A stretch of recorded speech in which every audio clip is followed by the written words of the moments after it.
Después de la mini manifestación de Moyano en la Plaza de Mayo, vienen las elecciones. Obviamente no va a poder hacer otro paro antes y bueno, todo indica que la CGT se va a dividir. Estamos con Horacio Gilini, del Sindicato Argentino de Docentes Privados. ¿Cómo lo ve el futuro de la CGT? A mí me preocupa la CGT dividida. Sí, obviamente. Nos preocupa y si nos referenciamos a un artículo bastante perverso de Pagni, no le es funcional al gobierno, le es funcional a los grupos concentrados de la economía. Claro. No obstante, la realidad es que no estamos viviendo un momento de gloria de liderazgos y de unidad. Y por lo tanto tenemos que ser realistas y tener un escenario previsto de una profundización de la división.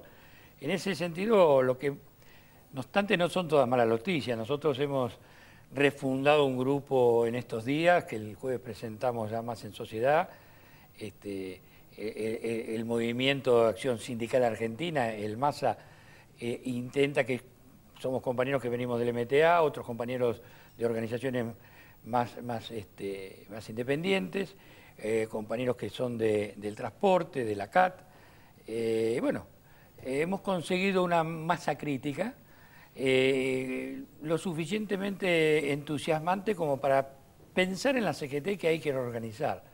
En realidad el trabajo nuestro es creer que en la medida que podamos debatir una cantidad de puntos que hagan de agenda del movimiento obrero de aquí a ahora, no declamaciones de lugares comunes o de principios, sino de metas concretas que los trabajadores tenemos que ponernos como agenda, como tarea, sobre esa agenda construir una unidad, no tanto sobre liderazgos o sobre caudillos.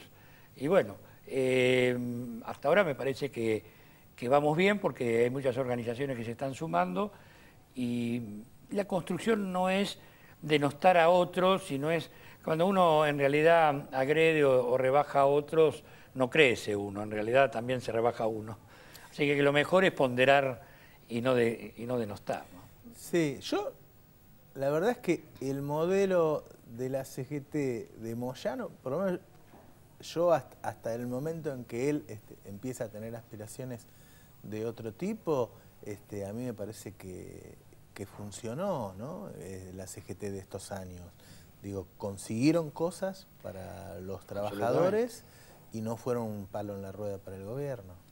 Bueno, pero hay muchos análisis sobre el punto de la ruptura, pero hubo un momento, y no importa tanto la anécdota o qué provocó, sino, y bueno, yo lo viví de alguna manera con dolor y drama, porque realmente participé constantemente en el entorno de Hugo.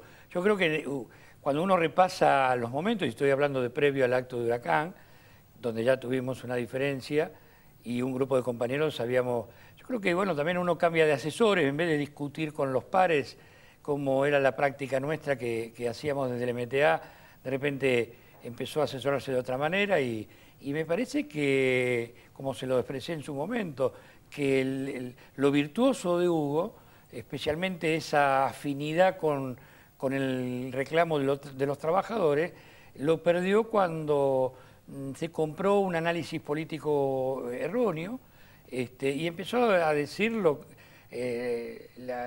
a conceptualizar el diagnóstico con palabras del enemigo. O sea, al final esto no es fruto de decisiones estratégicas políticas que tomó tanto el gobierno de Néstor como Cristina, sino que es viento de cola, y empezar a usar esas expresiones despectivas que me parece que lo alejaron, yo no sé si lo hizo con mucha convicción o a lo mejor influencias de algunos asesores, pero lo cierto es que nos fueron separando en la manera de apreciar lo político.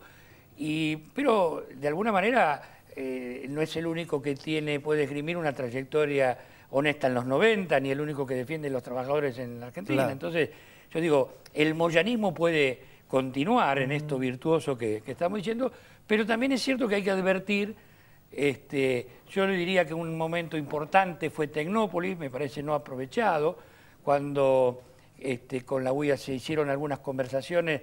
Yo creo que hay que advertir qué era lo que nos iba a pasar si el mundo iba a tener la explosión de la burbuja financiera y una retracción tremenda. Y yo creo que ahí hubo una diferencia de diagnóstico. Él cree que el gobierno entró por el ajuste y se fue de lo nacional y popular, y nosotros creemos que no. Lo cual no quiere decir ¿él que... creerá eso? Bueno, no juzgo corazones porque uno no sabe, pero a veces pareciera que construyó una manera de poder patear el tablero y irse a lo político. Cuando él dijo tiene que haber un trabajador que sea presidente, obviamente estaba hablando de él. Él lo solía hablar con los compañeros, él decía tenemos que llegar a eso, quería convertir... No, él como autocandidato no. Lo que sí se habló en algún momento, pero se abandonó, y eso a mí también me extrañó, de dejar una frase importante de Perón, ¿no? De dejar de ser factor de presión para ser factor de poder. Y eso significa en la tradición del movimiento obrero argentino construir políticamente. Eso lo hicimos con la corriente del sindicalismo peronista, me acuerdo un acto muy importante en Mar del Plata, y después se abandonó erróneamente porque al no tener un instrumento para hacerlo político, eso después contamina las estructuras sindicales y me parece que llevó a la CGT la crisis de lo político. Entonces, bueno, eso nos trajo el problema de que el movimiento obrero tiene que unificarse en torno a un programa de la clase trabajadora, desde lo trabajador. Y bueno, paralelamente uno tiene derecho a ser candidato a la política y obviamente nadie proscribe a nadie. Pero esa contaminación creo que al final terminó enrareciendo las aguas, se lo advertimos, o aconsejamos, o lo comentamos en algún momento, la renuncia al PJ, bueno, una serie de cosas que fueron precipitándose y que previo a esta elección que ya estamos en ciernes de tener, iban a enrarecer el ambiente de la continuidad. Yo creo que si Hugo hubiera planteado un candidato como Smith, por ejemplo, él hubiera salido por la puerta grande y hubiera continuado menos críticamente o con menos crisis el proyecto que nosotros sustentamos, ¿no? Que quedó con algún grado de aislamiento, incluso digo, bien dicho, ¿no? Digo, gente amiga, gente que lo aprecia, por ahí siente que tiene que correrse y le gustaría no hacerlo. Bueno, eso muchos de nosotros sentimos eso. De hecho, a mí no me gusta esa división, entiendo a la prensa que normalmente hace análisis bipolares, pero el moyanismo y el antimoyanismo, yo no me siento de ninguna manera un antimoyano, claro, para nada. Sí, porque también trato de vivir como pienso, ¿no? Que es un gran desafío de la vida, pero sí creo, ya no soy secretario general de mi gremio y lo he sido durante varios periodos. Sí, yo creo que tenemos que pensar en que un continuismo caprichoso debilita la estructura, la institución y también debilita a la persona, ¿no? Alguna vez hablábamos de Lorenzo Miguel, yo me acuerdo que le decía, y Lorenzo Miguel con mucha habilidad nunca era él. Y claro, poner a veces es mejor que ser. Claro. Y eso tiene que ver también con una concepción del poder. Cuando uno, yo se lo decía cariñosamente a un amigo, ¿no? Uno diría, el poder, me acuerdo que hasta se instaló una caricatura en la época del Moyano que los medios lo satanizaron y decían el Moyano malo era el hombre más poderoso de la Argentina, creo que hasta hubo editoriales así. Bueno, pero uno si al final no puede renunciar, no tiene tanto poder. Claro. Muchas gracias, Quilini. Gracias. Se terminó el Destape, nos vemos la semana que viene, como siempre, el martes a las 22 horas por CN23. Chao.